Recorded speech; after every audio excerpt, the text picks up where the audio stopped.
हरी बोल।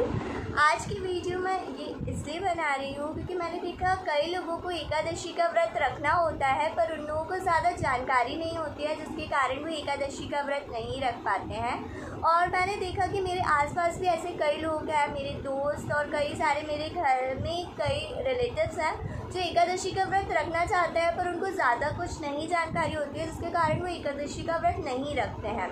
तो जैसे मैंने जनरली जो क्वेश्चन सुने हैं वो ये है कि हम कौन एकादशी का व्रत रख सकता है, कैसे हम एकादशी का व्रत रख सकते हैं, कब से हम इस व्रत को प्रारंभ कर सकते हैं, और क्या इस व्रत के नियम होते हैं, कैसे ये व्रत रखा जाता है, क्या हम पीरियड्स में इस व्रत को रख सकते हैं, लड़के इस व्रत को रख सकते हैं। ऐसे कई सारे लोगों के मन में क्वेश्चंस होते हैं, तो मैं आज आप सबके इन्हीं क्वेश्चन के आंसर्स दे रही हूँ। तो सबसे पहला क्वेश्चन जो लोगों के मन में रहता है वो ये रहता है कि कौन इस एकादशी के व्रत को रख सकता है।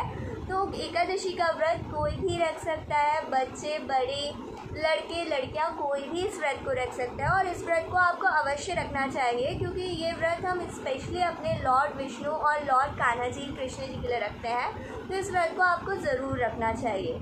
जो सेकंड क्वेश्चन सबके मन में आता है वो ये होता है, क्या हम इस व्रत को पीरियड्स में रख सकते हैं लड़कियां? तो हाँ, आप पीरियड्स में ये व्रत रख सकते हो, बस आपको व्रत आप रख सकते हो, बस आपको ये ध्यान रखना है कि आपको भगवान को छूना नहीं है और भगवान की पूजन नहीं करना है। आप व्रत कर सकते हो, चैंटिंग कर सकते हो, माला जाप कर सकते हो। इसके बाद जो थर्ड क्वेश्चन इन जनरल मैं सबके मुँह से सुनती हूँ, जैसे अभी आपको पता है कि अब निर्जला एकादशी आने वाली है 31 मई 2023 को, तो लोगों के मन में एक क्वेश्चन होता है कि निर्जला एकादशी अगर जैसे हम निर्जल नहीं रख सकते हैं, तो क्या हम ये एकादशी नहीं रख सकते हैं? आप रख सकते हो। अगर आप निर्जला एकादशी को निर्जल मतलब बिना पानी के रखो तो बहुत अच्छा रहता है, निर्जल रह के अगर हम रहते हैं एकादशी। पर अगर वैसे नहीं रह पाते हो तो आप जैसे नॉर्मल एकादशी के व्रत रखे जाते हैं, आप वैसे भी एकादशी के व्रत को रख सकते हो। आपको इसमें जैसे नॉर्मल हम फलाहार लेते हैं नॉर्मल व्रत में, वैसे ही आपको लेना है।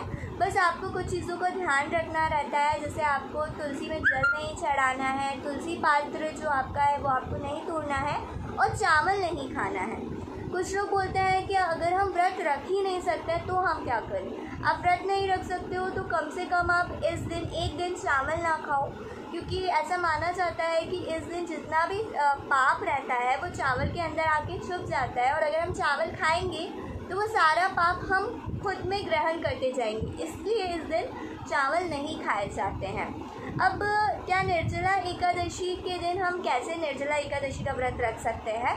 तो निर्जला एकादशी का व्रत आप ब्रह्म मुहूर्त से स्टार्ट करो। आप ब्रह्म मुहूर्त पे उठ जाओ। ब्रह्म मुहूर्त पे नहीं उठ सकते हो, आप 6 बजे तक उठने की कोशिश करो, और आपको 6 बजे या 5 बजे भी आप उठ रहे हो ब्रह्म मुहूर्त में। ब्रह्म मुहूर्त से पहले आप पानी ग्रहण कर सकते हो, पर उससे पहले पानी ग्रहण कर सकते हो, ब्रश कर सकते हो, और उसके बाद आप नहीं कर सकते हो जब आपका एकादशी का व्रत स्टार्ट हो जाए, क्योंकि निर्जला एकादशी है।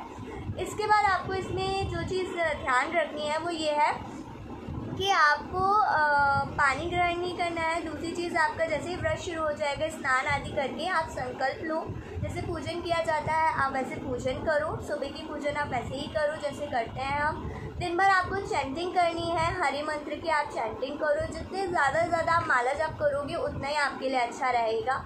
और शाम के समय आरती करने से पहले आप एकादशी व्रत की अगर कथा पढ़ सकते हो तो वो भी अच्छा, क्योंकि कथा पढ़ने का अपना इम्पोर्टेंस रहता है, तो आपको कथा ज़रूर पढ़नी चाहिए।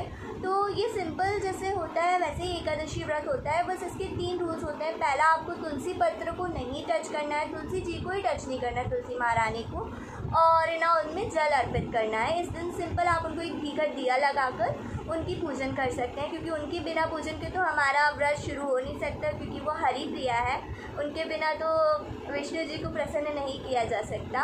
और फिर दूसरा जो है इसमें ये रहता है कि आपको चावल नहीं ग्रहण करना है। और तीसरा, एकादशी के व्रत के दिन आपको कोई भी गलत काम नहीं करना है, ना आपको किसी की चुगली करनी है, ना कोई गलत बात सुननी है, ना आपको। और ब्रह्मचर्य का पालन तो अवश्य हमें सभी व्रतों में करना चाहिए, तो एकादशी में तो और ज़्यादा इम्पोर्टेंस हो जाता है, ब्रह्मचर्य का हमें पालन करना चाहिए। और साथ साथ में हमें एक चीज़ का और ध्यान रखना है कि एकादशी के व्रत के दिन हमें नींद नहीं लेनी है। जैसे हम दोपहर में सो जाते हैं तो वो चीज़ नहीं करना है। वैसे तो एकादशी के व्रत के दिन रात्रि जागरण भी किया जाता है, पर वो अब पॉसिबल नहीं होता है क्योंकि अब हम लोगों को ऑफिस जाना रहता है, कॉलेज जाना रहता है, बहुत सारी एक्टिविटीज़ रहती है, तो वो अब तो पॉसिबल नहीं है। पर कोशिश करिए कि दोपहर के समय आप सोए ना, आप ज़्यादा से ज़्यादा चैंटिंग करिए, कृष्ण जी के बारे में सोचें, और बस यही है। इसी तरीके से आपको अपना एकादशी का व्रत पूर्ण करना है। साल में 24 एकादशी आती हैं। मेरी अगर आप सजेशन माने तो आपको कम से कम 6 महीने मतलब 12 एकादशी करनी चाहिए। आप एक बार करके देखिए, आपको बहुत ज़्यादा इसका एक पॉजिटिव रिज़ल्ट अपनी लाइफ में देखने को मिलेगा। और एक चीज़ मैं आपको और बोलना चाहती हूँ कि अगर आप एकादशी का व्रत करते हो तो आपकी लाइफ में पॉजिटिविटी तो आती ही आती है, साथ में आपको हर चीज़ की तरफ एक राइट डायरेक्शन आपको कान्हा जी दिखाते हैं, कृष्णा जी दिखाते हैं, और जो आपका फेथ है भगवान की तरफ वो बढ़ता है। एक क्वेश्चन जो जनरली और सब लोग करते हैं वो ये रहता है कि किस एकादशी से हम ये व्रत प्रारंभ कर सकते हो, क्योंकि साल में 24 एकादशी आती हैं। तो वैसे तो आप कोई भी शुक्ल पक्ष की एकादशी से इस व्रत को प्रारंभ कर सकते हो, पर अगर आप मानो तो निर्जला एकादशी सबसे बड़ी एकादशी मानी गई है, इसलिए आप इस एकादशी से अपने एकादशी के व्रत को प्रारंभ करोगे तो बहुत शुभ होगा, क्योंकि ये सबसे बड़ी एकादशी है। इसे भीमसेन एकादशी भी बोला जाता है। भीमसेन एकादशी इसलिए बोला जाता है क्योंकि जो पांडव के भाई थे, बड़े भाई थे ज्येष्ठ भ्राता भीम, वो भूखे नहीं रह सकते थे, वो बिना खाने के नहीं रह सकते थे, इसलिए उन्होंने पर बोला कि मैं एकादशी का व्रत नहीं रखता हूँ, पर साल में एक बार मैं एकादशी का व्रत ज़रूर रखूँगा। और उन्होंने इस निर्जला एकादशी के व्रत को रखा। ये बहुत कठिन एकादशी का व्रत होता है। इस एकादशी के व्रतों में सबसे कठिन निर्जला एकादशी को ही माना जाता है, क्योंकि गर्मी का मौसम रहता है और गर्मी में निर्जला रहना बहुत ज़्यादा कठिन हो जाता है। तो भीम ने ये बड़ी एकादशी का व्रत रखा था, इसलिए इस एकादशी को भीमसेन एकादशी के नाम से भी जाना जाता है। तो आशा करती हूँ आप सबके मैंने एकादशी से रिलेटेड सारे डाउट्स क्लियर कर दिए हों और आपको समझ में आया हो कि कैसे आपको एकादशी का व्रत रखना है और कब से आप इस व्रत को प्रारंभ कर सकते हैं। राधे राधे। अगर आपको मेरी वीडियो अच्छी लगी हो तो प्लीज़ मेरे वीडियो को लाइक करना और चैनल को सब्सक्राइब करना। राधे राधे। जय श्री राधा कृष्ण।